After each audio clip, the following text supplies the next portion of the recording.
Hello friends, welcome back to our channel. If you're trying to connect your Garmin Vivoactive 5 to your iPhone, it might seem like it should pair instantly, but sometimes it doesn't show up or fails to connect. This can be confusing, especially if it's your first time setting up a smartwatch.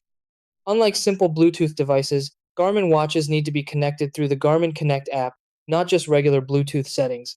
Missing this step is the most common reason why pairing doesn't work.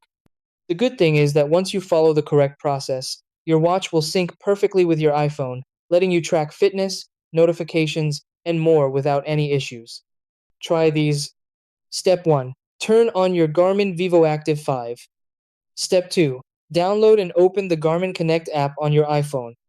Step 3. Sign in or create your Garmin account.